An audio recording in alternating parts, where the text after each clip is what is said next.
My guest today, none other than Fern from Social Club Misfits. We're diving into his new single, Still Good, his journey of faith, and yes, the cats on his Instagram. You don't want to miss this one, because Kingdom Builder starts right now. Hey, what's up, guys? This is Bodie. This is Shanae. Hey, this is Jamie McDonald. What's up? I'm Laverdier. What's up, y'all? This is Seth Schleter. Hey, what's up, family? This is Jeremy Rosado, and you are tuned in to Kingdom Builder. Listen, I am so excited for what God's doing in this season. You can check out Kingdom Builder if you're listening or watching. It's an honor to be here, to be a part of this. Keep checking my family out and check me out wherever you listen to music. No upgrades, my guy, he supplies, I don't complain. Imagine me trying to slide in your bum's lane. Work speak for itself like it always did. And if you snitch, you gon'. Welcome back, Kingdom Builders. I'm Mike Laxton, and today I'm especially excited because I'm sitting down with a longtime friend and one of Christian hip-hop's most impactful voices, Fern of Social Club Misfits. From chart-topping records to powerful solo drops, Fern has always brought raw honesty, humor, and a deep love for God to the mic. And today we're diving into his latest single, Still Good, and the journey behind it. Let's jump in and welcome Fern to Kingdom Builder. Mike, man, you know, it's like I'm in my living room. I mean, I'm literally in my living room, you know what I mean? But I feel like I'm in the living room, man. That's how comfortable I am. Well, you know what?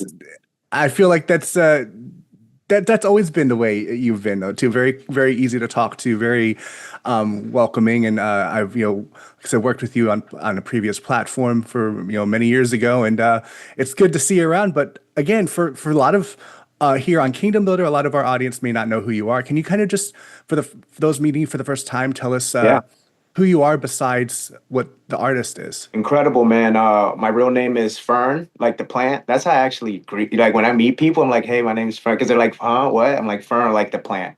And they always get it right away. So Fern, short for Fernando. And I started calling myself Fern because everybody would butcher it. It'd be like Fernando. This is an exclusive clip right here. So I shortened it to Fern, and it's always been Fern. And then, for some reason, as I started rapping, and, I feel like if you really do the math, like I was one of the first people to start signing off at the end of my verse, be like Fernie, and kind of just stamp it, you know what I mean? And I put the Fernie on that joint. So, it's had a little bit of evolution, my name, but it actually was an acronym at one point. Forever Rhyming Nice. That's the PG-13 version. Because there was another version that we can't discuss on this show, but I'll talk to you off the mic and give you that. But yeah, man, for the most part, my name's Fern. I'm one half of the Social Club Misfits. You guys probably know me that way the best, but I came in the game, about 2010 when I came home from prison and just started flooding Rapzilla with freestyles and just started flooding with videos. I was actually doing little videos and stuff too, to the point that Phil and Chad were like, yo, you and Marty got like 4 out of the top 10 videos right now. Like you guys, I just sent you 5. I just sent you 6 more, Phil. I just sent you 6 more, man. It's up to you, man. I'm just going to give you the music. You do what you need to do. Shout to them. That's definitely been, that definitely was the first catapult, that got some eyes on the music and, got some people really buzzing. And I always remember consistency. I was always dropping. And to me, and I'll tell anybody, obviously that's the recipe right now, but that's always been the recipe. If you're just, if you're a good rapper or good artist and you have, the talent, consistency, like I want to hear it. I want to hear 4,000 of your songs, it never gets old. So, but yeah, I've been rapping forever. I feel like I just been blessed. I feel like the Lord really takes care of me. He covers me. I just turned 46 years old, but I feel like I got 10 more albums to drop. You know what I'm saying? I feel like this is a new version of 46, not a regular 46. You know what I mean? It's a real impactful, real inspiring 46. You know what I mean? I feel like I got a lot more wisdom than I had, when I was younger. I feel like this is the perfect time for me to be rapping, actually. If I rap before, this is the time you want to hear me rap. This is when I'm locked in, I'm tapped in, I'm really, all the things that you learn while you're growing up, they're all clicking now. You know what I'm saying? Like, oh, that's why that happened, God. That's why that happened. But you only understand it now in this season in life. Sometimes you're just too young to understand. You're too blindfolded because you're just going too hard out there. I remember going hard in my 20s too, and no matter what my parents would tell me, I was going to do my own thing, the prodigal son in the flesh. That's literally what it is, Mike. My story. I literally went to go see what was out there, my father, a preacher, come from a humble home. I had everything I needed. And, when I turned 18, I just literally went out there, Mike. And it was a Wednesday night. I turned 18 and I stopped going to church that night. And I just started hanging out. I started hanging out. I was always rapping. And so, I had a lot of places that I could go and just kind of just started checking out a different life that I'd never seen, that I always felt I was sheltered from, So I became this rapping guy in my city, Hollywood. And, for the most part, I was just so hungry. I was just freestyling everywhere I went and making sure that, I was the best everywhere I was at, and if I wasn't the best, I came back and I became the best wherever that was. And, I just know that God had a purpose, even when I was walking on a different path, on a different route. I know that the Lord covered me. He sheltered me, protected me, most likely through my mother's prayers. Because it wasn't through my actions, Mike. I tell you what, or my grandmother's prayers, or my two grandmothers' prayers, united with my mother. That was a lot of praying. And all the people that I spoke to, I remember too, when I was in prison, I would pick up the phone and call my parents, and they would put people from church on the phone to speak to me and encourage me. And I just remember speaking to them, and they would speak life into me. And, every single time, I always realized that something was happening. Something was happening. I wasn't just, a statistic. Even though I got caught up in the system, I wasn't a statistic. I was coming by. I was seeing the situations because literally I was going to report on it. I was going to talk about it. I know that the Lord was using those stories because he knew that I would be somebody with an impactful voice to speak on those issues. But yeah, Mike, my name's Fern, man. Puerto Rican. I love to rap. I love Jesus. I love my kids.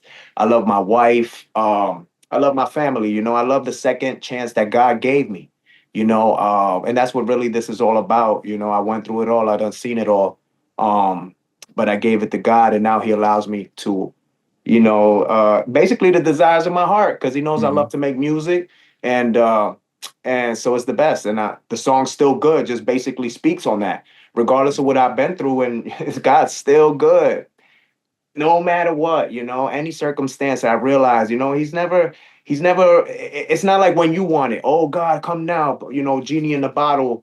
But what I've realized, man, when my back's against the wall, it's been dire situations, Mike. I tell you what, God always arrived right there on time. And it's not even like, you can't even call it. It's like, you think it's not even going to happen. You're like, oh, this time he didn't make it. He's not going to come. Oh man, it didn't work out, And I've even heard people, I heard this one guy, I don't know, I seen it on Instagram. He was saying, I don't know why you guys do this Christianity, this and that. I prayed for this. I prayed for that all my life, all 30 years. And I never got anything. I said, bro, first of all, your point, that's not even the point. Like, you missed the whole point. You know what I mean? So what I realized is, like, once you give it to God and you really have that faith and you really rely on him, and he knows that. Because that's what I say, when God knows your heart, like, he really knows. So like when I'm really down, but he knows that I'm still trusting in him, he loves that. He loves that, because I could easily give up. I could easily give up and just go somewhere else, or go try something else, or go try to be something else. But I never give up, and I still rely on him regardless of through the years. Nah, it's still him. I've never wavered and tried, oh, maybe another religion, like maybe another religion. Maybe I'll try this. This seems like something I could do, No. It's always been the same. God in my life, thank God, man. Like, once I really made an encounter with God, I said it before, but it was at a Carmen concert in like 1988. Like back 88, 89, I promise you, I'm dating myself heavy, but this is the truth, because I remember it, because I actually walked down on my own. You know what I mean? It wasn't like my parents, like, I was with my cousin Eddie, shout out to him, and we was just I love Carmen, man. He was going so hard, it was the craziest. And when he gave the altar call, I'm like, ain't no way that anything he was saying, because like, God really got to me through him. Anything he was saying, it had to be right. It had to be, and I just thank God for Carmen and people like that, even early DC Talk, because Carmen, if you notice, this is something that maybe you could write an article about, but like, if you notice, a lot of the illest people who had like huge impact in the 90s or late 80s, but 90s, like, think about it, T-Bone. Shout out to T-Bone, my OG. I talk to him all the time. He gives me advice. I try to get him to come out of retirement. I promise you, I try to get him to do I even hit him like, yo, I want to do a whole up remix, man. Let me get you out of retirement. He's like, yo, listen, man, if I get out of retirement, I would have to do so many raps for so many people. And he's like, I got a list as long as, you know. But shout out to him. But if you notice, he did songs with Carmen. DC Talk did songs with Carmen. And though, like, I remember, like, that thread is insane. Like, back in the days, those were like my favorite artists, you know, and I come from that Carmen vein. I come from that vein. I studied that vein. You know what I'm saying? I used to listen to Carmen tapes till they melted into tape decks. You know, it was just, The Witch's Invitation, Mike. Are you hip to that? I'm not familiar with that one. I'm very. I will admit, I'm not. What you'd be like, what's so special about that? First of all, he tells a story. It's the craziest story of all time. But it had the craziest 808. So it's like a hip hop beat and it has a drop. And then I'm like, yo, it's 1989 and this guy's going insane. There's one moment where the drop hits so hard. Make a long story short, I'm talking to you about it now, 40 years later. You know what I mean? But yeah, stuff like that, Mike, you know, definitely inspired my walk and and things that have made me who I am and the artist that I am today. But I'm just a humble man. I've gone through some things and God has shown me that if I follow him, I can make it and I can persevere. He has definitely been my rock. He has definitely been my rock when I needed somebody, when I didn't have anybody, when I was locked up and it was literally just me. You know, I would see my family on the weekends and stuff like that, but it was literally me and him. And and I was talking to my mom. I said to my family all the time, like, you never went to visit, and they said, "Oh, Fern can't come out. He's in solitary confinement." Or Fern can't come out. He got shanked up. Fern can't come out. He got in a big gang fight. None of that ever happened. Yeah. None of that. I went to every visitation. Looking crispy with a fresh tape because you know what? God literally had me like this the whole bit, Mike. He was holding me in his two hands like this. You know, I seen it all in there. And I'll tell you what, man, it was exactly what I needed. Because I tell you, I know I would have died if I didn't do those three. During those 3 years that I did inside, Mike, I would have died because I had addiction at that time. I had an addiction at that time and I know I would have fell to it. You know, in those 3 years, you know, because you know, so I know God. I mean, literally, sometimes it takes, Mike, what did they say back in the days? They used to say, you get dead or in jail. And guess what? I got jail. I was so happy. I was so happy because when you get locked up, you realize, and when you do that balance, but in between four walls and you got somebody underneath you and you can't do nothing about it. Now your closet is a metal locker with a combination lock that you got to learn how to do the combination in pitch black dark. So you always leave it at 0. So you know exactly where it's at 3:45 in the morning when you got to get up and go to work. But you don't want to wake up your bunkie because no matter where you are, you're just a respectable individual. I mean, I'm telling you that. Shout out to my guy, Ryan Lamar, man. We got to finish up the movie that we're working on. But there's just so many things that I want to tell that happen. And it's just a movie. Things that you wouldn't believe. Things that only God could, you know, save you from. You know? And I'm glad that, man, shout out to my dad because he's 72 years old. But if you saw him, Mike, if you saw my dad, he's 72 years old, but he's like regular. He's like me. Like he don't have a cane, you know what I mean? Like back in the days, 72, 71, like, oh, he's out of there. He's done. Nah, ain't none of that. Shout out to him. He's regular. And I just want to say that if I'm like that by the time I'm 71, I'm going to still be rapping, Mike. I'm going to still be rapping. There's no way because rapping is just a way of communication. So I like to communicate. So, you know, for those who didn't know me, like I was saying, my name is Fern and I'm on this interview because I care about you. I love you. And I've been doing it for 15 years, caring about you and loving you through the rap songs me and my brother have made and created. And, you know, I've stood at those meet and greets and seen the cuts on their arms and when they raise their sleeve and they tell me, hey, man, that song Martyrs really got me through it, you know, or you know what I'm saying? And you got the father there crying and they're shaking and you're like, what? How could this even be? How could that song save somebody's life? And you know, it's just been a journey, literally been a beautiful journey. And now, even though things look a lot different, Mike, ever since the pandemic, you know, really shook up the industry, And then after the pandemic shook up the industry where everybody was home, then TikTok came out and shook up the algorithm. And then that came. So two major things hit the industry. So you got people who were probably around for years, and now you get 2 likes on your thing because the algorithm, or you just gotta, make a long story short, you gotta learn to adapt. But I say that because I'm learning to adapt now. It was a humbling experience, to come back. And I really thought about it, Mike, man, around the pandemic. I kind of stopped posting. I really stopped posting, and I kind of went ghost a lot of it. But I really thought about it the other day, and I was like, yo, I could have been going through like a midlife crisis. I know that sounds crazy, but I was trying to find a reason. I'm like, yo, I'm 46. I'm like, around that time, maybe I was going through a midlife crisis. And then like the pandemic with like, shutting down all live shows and all that, Mike. Imagine me hearing that. That was my only bread and butter. They're like, oh, no live shows. I'm like, man, and that was the only way I was providing for my family at the time, and that really played a real toll. Actually, like, I remember, man, it really took a toll on my mental. It really took a toll on my mental health, man, because I was feeling a little bit, like, what am I gonna do? And you always hear, ain't nobody coming to save you. Nobody's coming to save you.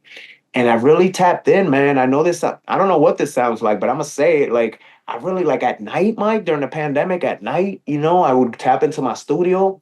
And I don't know how I found it, man, but the Moody Bible app, I found the Moody Bible app, and there were just some great teaching and preaching on there that sustained me.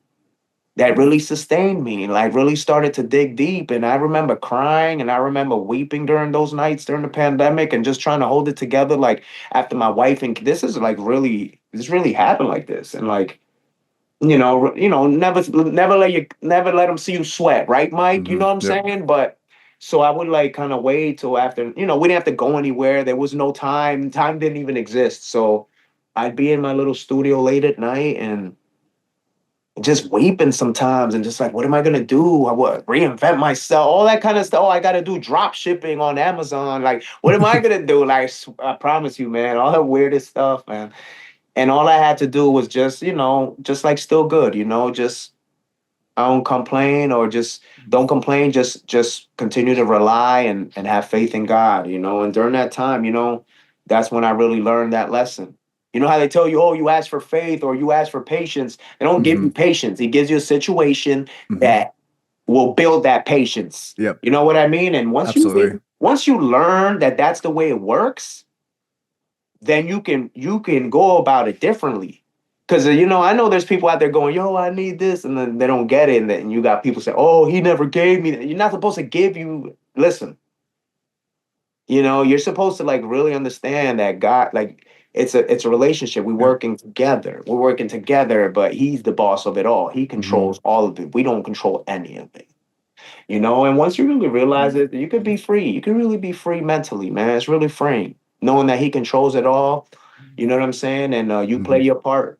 God will do his. I didn't even say play his part. He's to do his. So it's been an incredible enlightening experience, me being in this, what I said in the song, it feels strange being the same age as old people. You know what I mean? But it's crazy because everywhere I go, I still feel young. I still feel like I'm 18, literally, not to quote my lyrics all day, but I just feel like, I don't know, man. God got a special plan, and like he got me like Benjamin Button, Mike. He got me like Benjamin Button. I turned 46, but yeah, I'm like 28. I'm like 28 right now. So I'm looking forward to see what he has me do, because I'm just going to be consistent, Mike. If you see, ever since April of 2024, I've been consistent. I've been dropping music consistently. What I'm trying to do, if you was to ask me, Fern, what's your Achilles heel? Fern, you have an Achilles heel, right? I said my Achilles heel right now would be visuals, because I don't feel like my Achilles heel are my raps.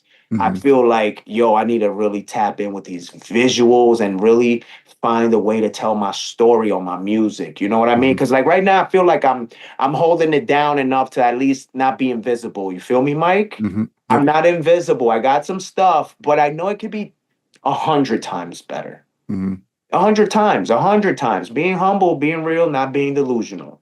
100 times better. I should have cinematic freaking Training Day, Denzel Washington, you know, because I've already had that type of vibe and I Yeah. know how to create it. And I need to really just double down and make sure I can provide that to my fans. Because not only do they deserve it, I know I can make it happen. So I Mhm. think for 2025, moving forward, I'm going to make sure to achieve, the visuals that I need. And then I'll be honest with you, like, I'll tell you what, people were like, oh, there were so many gatekeepers in music. There's so much gatekeeping, old world stats and stuff like that. And I remember now, like all the gatekeeping is gone. I heard Ebro say, now look, no gatekeeping. Now look, this is unsustainable as far as the quality of music. You know how people talk about, oh, the Mhm. music sucks now. They just let anybody, like whatever.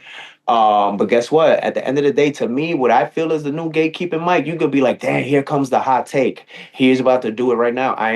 This is the hot take. It comes right now. There's the big hot take. I feel like the new gatekeeping mic, the new gatekeeping is constantly saying, hey, you have to do 30 pieces of content or you have to listen. Everybody's saying the same exact thing. Mhm. Everybody's just saying, I get it. Okay. Oh, you got to pay for ads. You got to run. Listen, man, I come from 2011. I remember used to drop music.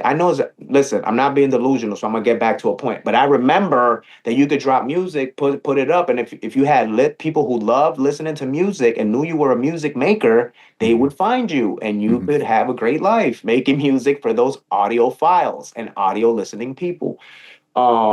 But I feel like for the most part, everybody just keeps saying that and just keeps saying it. You got to have 100 pieces of content for your next release and make sure you got to be a business. I got it. I know. I'm not being delusional. You got to be a business. You got to be business minded, especially a lot of us are doing it independent. So we're doing it ourselves. So, of course, we got to do the business because we're literally doing it ourselves.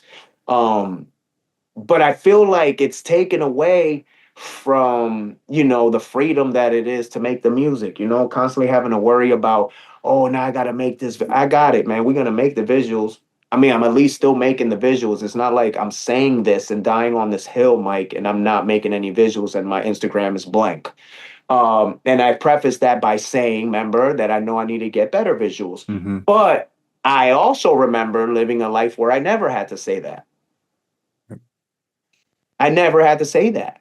I used to be doing interviews and we're talking about the music and people are finding it and they know where it's at because they just know where you can find Fern music, Mhm. because if you listen to music, you know where to find it.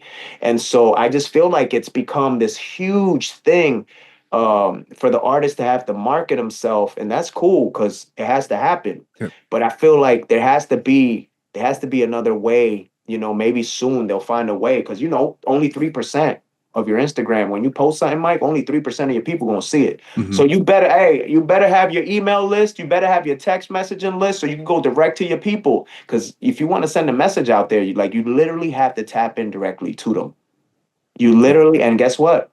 If you're listening to this interview and I got your email, I'm about to send you an email in the next week or two, and I'm about to send you a text message, and I'm about to start doing it directly to the consumer, directly to my Mhm. fan and my family, because you know what I mean. It just feels a little cheesy, to have to pay to have my 50,000 people see it, and I know Mhm. people are hearing this and be like, "Yo, you're dude." I'm not complaining, dude. I'm doing it. I'm still doing it. I'm just saying, like, the same way you say it to me, say it to John Bellion, because he's saying the same thing at the end of the Mhm. day. Real artists who want to make music don't want to be concerned about having to do 10 other million things. We can have our team do it, but like this new generation of constantly having like, it's crazy because it says, so I know this is totally random, Mike, but I'm going to add this to it.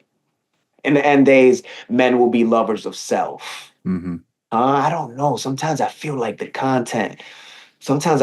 always being in my face. Like sometimes I feel like always being in the camera is maybe tied to that. Mhm. Don't quote me. Don't hold me to it. I'm just making an opinion. I'm Yep. just stating, I'm like, when I hear that and then I apply it for 2025 because it's not 1800 or 200 BC, whatever, I feel like it kind of goes with it. You know what I'm saying? I don't feel like Mhm. I'm being where'd you get that? That's coming far left. Nah, it's not. It's not. in the end, men will be lovers of like always in the camera, always gotta listen, man. Mind you, I know we spreading the message too, so I guess it's a means to an end, but I'm just trying to make some music and I just want my people to hear it. So I am gonna do my due diligence always, Mike. That's my new one. I'm not being delusional. I'm gonna always say that. I'm gonna make a shirt. I'm not being delusional. I might as well say because I mean Right? like because that's the thing. Like I understand, but I still want to give my feelings. I see this is what this discussion is about, Mike. I understand, but I still want to give my opinion. Hmm. You know what I mean? And my opinion, whether it's wrong or right or whatever, it's not wrong or right, whatever, or indifferent. It's my opinion. It's how I feel. And mind you, I don't come from a place of not knowing. I come from a place of where this was like this at one point. Hmm. You know what I mean? And it's like, why did we change it? If we're streaming and everybody hates and oh my God, it takes whatever to make this money and you got to do this. Like, is there ever going to be a wave that it changes to something like, more beneficial, maybe to both parties, maybe to the artist or whatever, not just one-sided? Because I was reading something the other day and they're like, yo, Spotify increased the payouts that they were giving the labels, but the payouts never changed for the artists. Mm. Hot take. Yo, yeah. Spotify, I don't know exactly how much they paid to the labels last year, but it was more. It was Hmm. more than what it usually was, Mike. But guess what? It's still like 8,000 per 1 million streams Hmm. or some number like that. And so guess what? If Spotify's paying out more, then the label should be paying out more. So that means something's going on with that. Hmm. You know what I mean? Something's going on with that because, if the labels are seeing and look, I'm not even signed right now, so I'm just whatever. But if the labels are seeing more money, then that means, come on, man, let's cut. I mean, we're making the music. We're making the music. Let us have.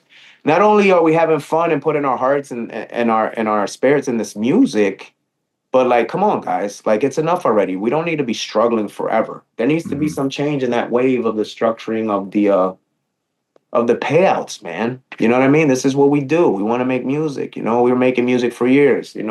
Um, and I just feel like and it's funny. I feel like hip hop. Obviously music, got the hardest hit. Like, but hip hop, I feel like is always it's always downplayed and it's always taking the hardest hit, or it's always the Hmm. easiest genre to make fun of, or you could use it in a funny sketch, or you could use it in a cricket commercial, or like, you know what I mean? It's like, and it could be disrespected and it could be downplayed to the point that now we could get pennies on the dollar and there's nothing we could do about it. Hmm. But I feel like, we should just like there's gotta be there's gotta be a new restructuring of that. We shouldn't always be fighting for pennies on the dollar for the rest of our lives.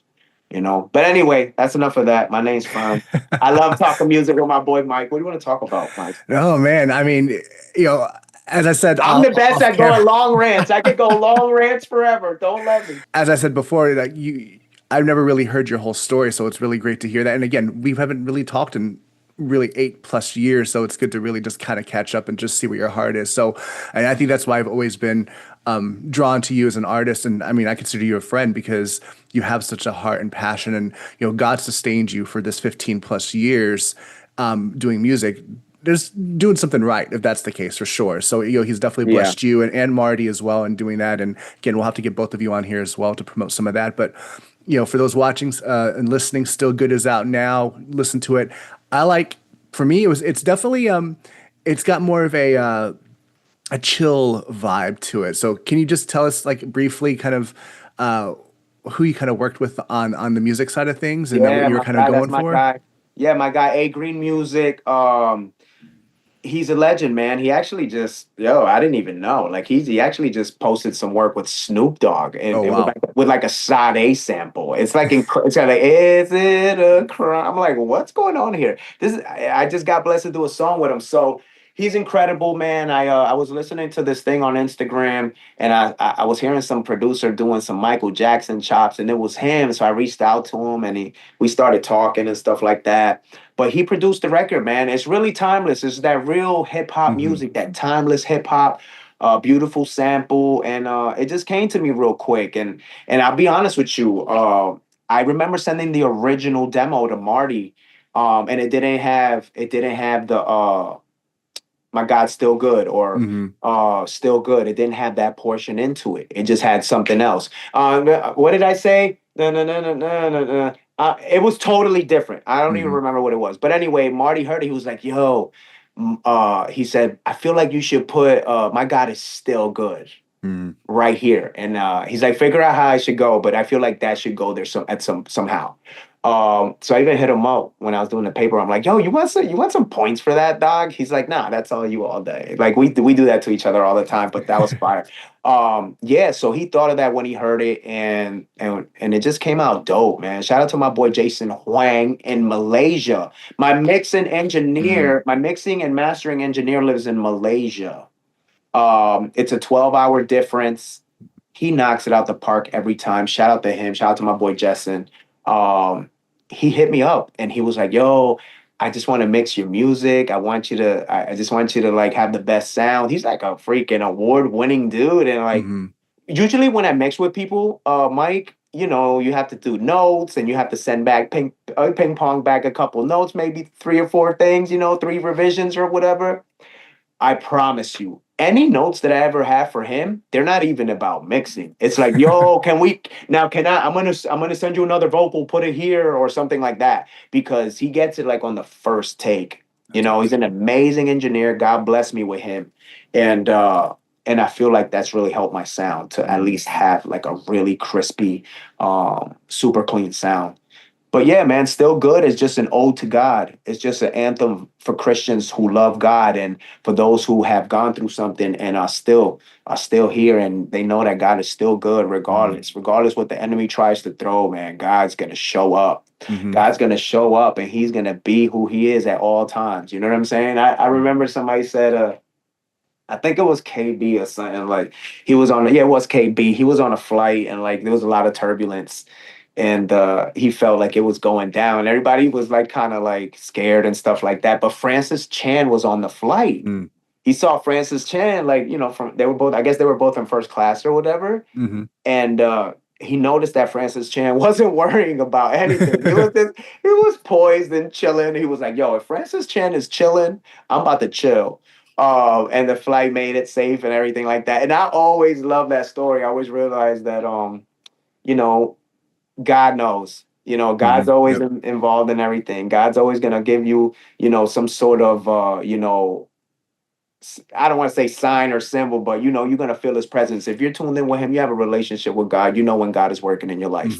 When it's his hand stirring up the pot, it. That it can't be anybody else but him. Because you're not tapped in with anybody else who could do it. There's, everybody's going through their stuff, Mike. Everybody, you can't, like, for the most part, it's not like 1980s. Like, you could knock on somebody's door. Hey, Donna, can I get some sugar? Like, you can't even it's not that time, dog. Nobody's coming to save you. You can't even get sugar from Donna's house. No, ain't none of that, dog. You better figure it out. But with God, not only, does he make it bearable to figure it out, especially in these times where a lot of things are uncertain, a lot of things are just starting to rev back up, what I'm saying? But God is still good, man. And I tell you, man, to be able to wake up and know that I woke up because I'm still in God's plan. I thought I said that the other day. I woke up and I was just saying my stuff. I was like, God, I love you and I thank you because you woke me up because I'm still in your plan. Like, you need me to do something. You need me to do something. You woke me up. And I think that that's really cool. And I would love for anybody to get something out of this interview to know that if you really realize when God wakes you up, he has a plan. You're in the daily plan. He's calling your name today. Like, and it's really cool to know that my God needs me and he doesn't need me, but he wants me. He wants me to do what he's asking me to do. And he'll be happy. And I know I'll be happy if I accomplish it, so that makes me want to do it. It makes me want to do it because I know if I do it, I'm going to be better and he's going to love it. So work with God. Don't work against God. Work with him. He loves you and he wants you to accomplish that plan that he put in your life. And if you accomplish it, trust me, not only are you going to level up, you're probably going to save somebody's life, or you're probably, going to set the foundation for something that's going to be greater than you. Maybe not even in this lifetime, but, you're going to plant that seed. Yeah. Absolutely, Mike. you're not just a lover of all things music and of course your faith as well, but you also have you're pretty you keep up on social media pretty well. But I've came over the last couple months, I've come across a couple things that you're also passionate about, and I wonder, is it are you just a low key foster cat dad, or is it just Fern being Fern? Tell us a little bit about the cats you've been posting Listen, on your Instagram. hey, listen, those are my guys. Those are my babies. I have 7 cats, 2 that live inside the main house, and I have a catio. Turn the patio to the catio. You know what I'm saying? Screened in with the pet screen, with a Samsung AC unit. I also have a heater unit when it's cold out there. But they're semi indoor. They're outdoor because they can literally still see outdoors through the screen, but they're still Hmm. indoors. They're taken care of in there. The best temperatures at all times. And I don't know, man, to be honest, the outdoor ones, what happened was I was taking care of a feral cat and she Hmm. got pregnant. And you know what? It was Hmm. it was like April 29th. It was like around Memorial Day. And then like my neighbor was throwing a party, so he was like having loud music. And I Hmm. went to the backyard and I saw her in her little spot. And she was like freaked out. Like she was like, she was pregnant. She was hearing the loud music. She was in her little spot, but she was freaking out, right? So I brought her in the patio, and that was the last day that door opened, and I set it all up for her. She had the babies that night, and you know Hmm. what? I kept them. Hmm. That's it. I don't know how. I didn't have no, big cat energy experience like that. I loved it. I had my 2 indoors that I was taking care of, but as far as the outdoor one, I just felt it was my duty because you just always hear the stories, no matter where you send them to. Oh yeah, they were gonna do good, but then they separate them all. I figured since they were a family, I would keep them together. To be Hmm. honest with you, Mike, if I had to be honest about that, I would just I would say I wanted to keep them together. I didn't want to break them up. I didn't want any of them to go to a shelter where they didn't have enough space and they euthanize, like whatever you hear all these stories, whatever. So that's really how I came to keep them. Um, and you know what? That's what it is. I came to love them, and now I actually help rescue cats. This is what it Hmm. is. Whenever I can, if I see somebody that for the most part has cats or needs cats, I've actually helped home cats, people that need cats. I have a sanctuary. My friend Jasmine has a sanctuary that we help get cats adopted. So we save them. TNR. I feel like I'm the new Bob Barker, Mike. Remember Bob Barker when he was like, "This is Yep. Bob Barker from the Price is Right. Remember to spay and neuter your pet. We love you. Yep. We'll see you next." Yeah, that's me now, man. I don't even know how it happened. I don't know how I became this huge cat person, but it's if it's a labor of love, Mike. That's what it is. It's just a labor of love. It's just a labor of love, and it's hard sometimes because like I haven't been able to go on vacation as much. When I went on vacation, that vacation about, that Hmm. I it was just the perfect timing. I had a friend of my wife's who was able to come and take care of the Hmm. cats because I have 7. So it's hard to get out. It's hard to get out. So um, I just love them. I feel like I'm the guy that has to take care of them. It happened to me, so who I'm going to pawn it off somebody else, and that's just really what it is. And any other cats that I see, I help to we trap them. We TNR them, and if we feel that they're good material for adopting or fostering, we make that happen. If not, they get released back to their colonies or they get released back to their areas. But for the most part, at least they're TNR. They're spayed and neutered, and it won't be so much Hmm. overpopulating going on. You feel me, Mike? Oh yeah, absolutely. I'm a cat person myself. I've got 2 of my own, but And no, I feel like, yeah, I feel like, we just became best friends. right? Yeah, If we weren't what that it already, is. So, and I know that I know that you shared with me earlier a link that for any of those who are out there who want to help support Fern's cause, we'll put that in the description as well because he's you're going out there getting Yeah, I'll be cats on honest. a Yeah, daily basis. I'm going to Publix like 5 times a week and I'm spending like $60 every time. Yeah. This has become a real situation, but like I said, it's a labor of love, and I work hard, and I'm gonna keep working hard until somebody helps me. Until No. somebody helps me. So yeah, if that's you and you feel to help me and you feel to help some cats and you want to send some friskies or you want to send some little cool stuff that's on my wish list, please check it out. You know what I'm saying? I don't do no GoFundMe's. I don't do that. I don't want money. If you ever wanted to help some cats, and guess what? Here's an opportunity to help some cats. We just need litter and food. and toys. One again with your other half with Marty, at Social Club Misfits, there's kind of a reason behind that. You guys like to have a lot of fun. I know you and I've had fun with you guys over the years, but just kind of looking at your 15 year span that you have by yourself or with Marty, what would you say be the funniest or weirdest moment that's happened to you on tour or during a video shoot? Oh gosh. I mean, sheesh, man. Rest in peace, the big OG Chris Chicago. When we did the clip with the "Watch Out for the Pineapples" clip. Yep, I remember that one. That's the one I remember the most. And the thing is that, man, he was the greatest, man. Yeah. He freaking telling us, bro, bash it over my head. Don't worry about it, dog. Just go crazy, man. And we start doing it, and then at the end, he has like a freaking piece of splinter in his eye. It's going crazy, and like, yo, shout out to him. He always, man, he wanted the best for Christian hip hop. Yep. He wanted to always make sure to push from his platform, from however he could. He always wanted to make sure to do that. And it was really in his heart, and you don't really see it like that. You know what I'm saying? Like you see it corporate, you see people getting into the culture because sometimes, it's hot or it's a good time to get in, but he was in it when it wasn't hot to get in, and he stayed, he was around for years, so shout out to him. I'm glad we mentioned him right now. Shout out to him, man. I know you rest in heaven, big homie.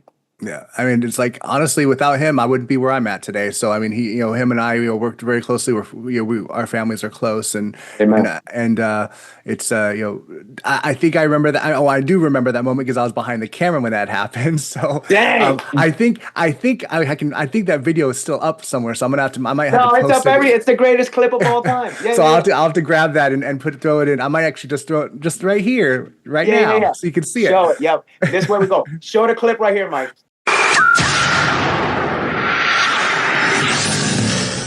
It's your boy Chris Chicago, jamthehype.com, and we are live at South by Southwest. I got my boy Social Club in the house. Super excited, always excited to interview you guys. Yeah, we're excited to say the same thing every single time. Yeah, matter of fact, you're probably gonna ask me how I met Marty and this and that. Matter of fact, I'm tired of asking. I'm kind of sick of all these interviews. You asked me that last time. Yeah, I'm gonna, I got a special guest. Hey, Tucker. Hey, watch out for the pineapples. Oh!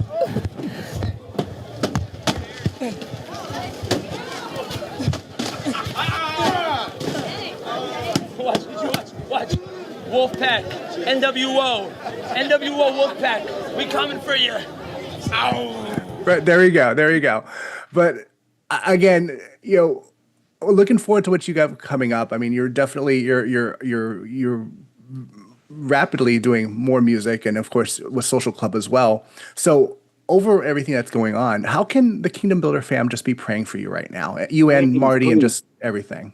Pray that, that God's will be done. Pray, because I know he got a plan, and that's the only plan I want to do. I see it's bubbling up, people could be like, yo, where's Social Club Misfits? They were, you know what I'm saying? Like, I haven't really seen them do anything. Hey, you gonna see us Friday. I don't know when they're gonna see this interview, what time, but hey, how about this? By the time you see this interview, we'll have one of the hottest songs you ever heard us do. Listen, that song is incredible. Production is incredible. Me and him going back and forth like Jordan and Pippen. Yeah. And you know what? I mean, like, what we got going on now, and that's just one of the songs that we have, but what we have in the stash now, we've been creating from such a high place, at such a high level now that Martin's been producing, and, like, he really figured it out, So, and then, who knows our sound better than us? You know what I mean? But before you kind of just have to, you get production, you may craft with people and it's cool, but crafting our own stuff has been a blessing, or having producers on our team that are, just crafting stuff for us.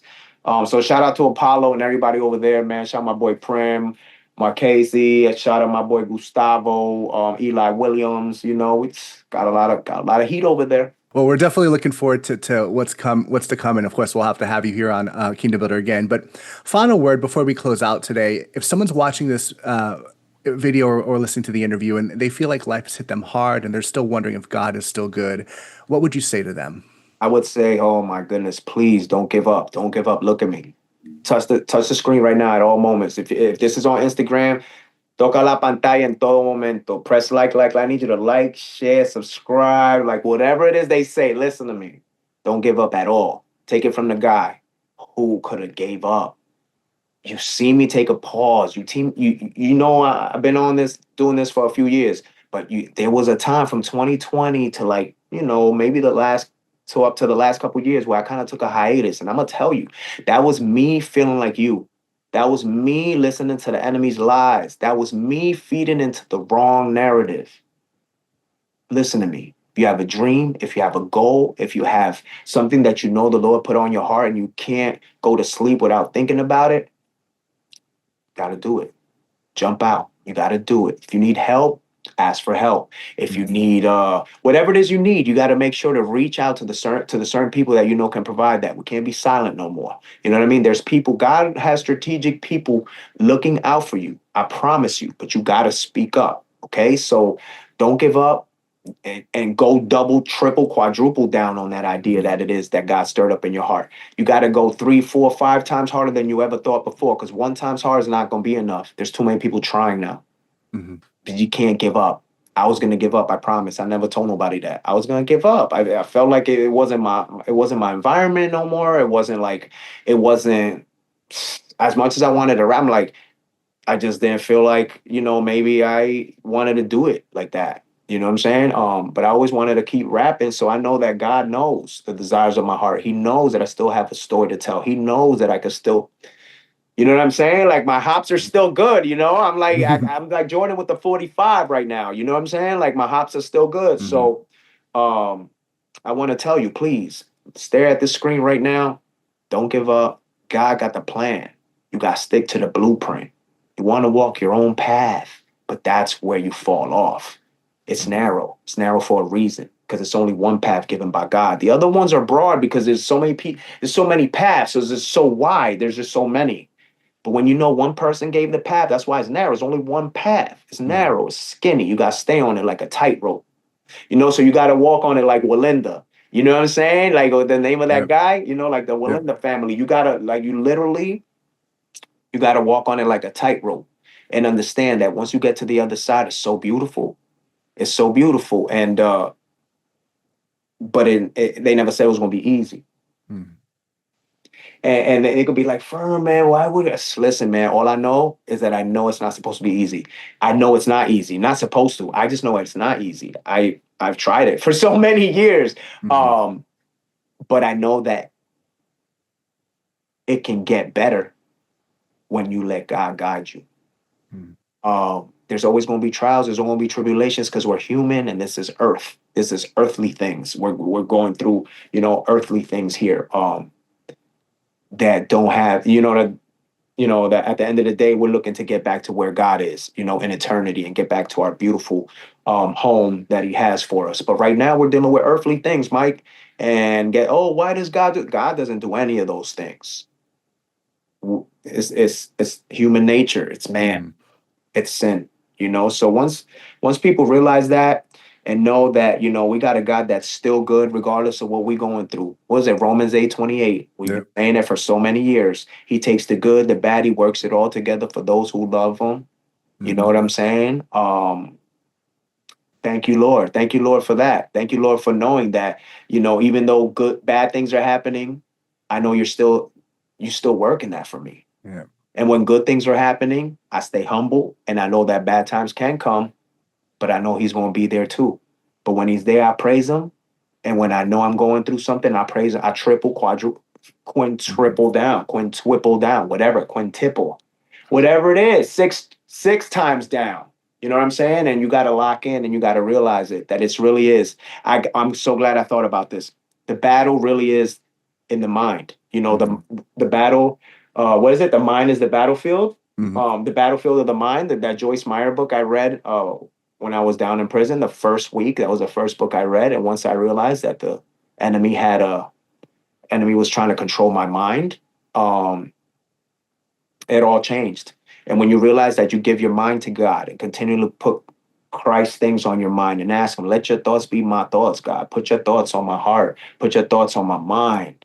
Let me think about heavenly things, please. put heavenly things on my heart. And, you know, at the end of the day, shout out my pastor, Pastor Doug over at Calvary in Fort Lauderdale. You know, the communication over there has just been so beautiful. And I just been learning so much more. The way that he communicates the gospel, and it's just so, it's like click, click, click, click, click, click, click. You know, we've been learning a lot there, and you just got to tap in. You got to tap in. When it gets harder, you got to tap in more. If it gets harder and you tap out or you deviate to the left, what do you think is supposed to happen? When things get hard and you give up and you go backwards, well, how is God supposed to work in that? How can he work in that? You're supposed to stand firm, stand in faith, be patient, and you know that he's in that boat when he's sleeping. He might be sleepy. He was tired. He was asleep. But you know Jesus is on your boat. I'm not worried. You know what I'm saying? Especially after I heard that story. Maybe I'm still worried when I didn't hear that story before. I'm like, Peter, like, yo, what? Yo, he's sleeping. He ain't waking. Hey, guess what? I know he's just relaxing real quick. My God is still good. My God gonna wake up. He might even want to get back out on the water and say, Fern, you want to, come on, man. Peter didn't do it right. Hey, get the water skis out. Get the water skis out. We're gonna water ski this time, you know. But my God is still good. In the good and the bad, he's always gonna show up. Not when I want him or need him to. When he knows it's beneficial for me. He knows. He knows exactly when it needs to happen.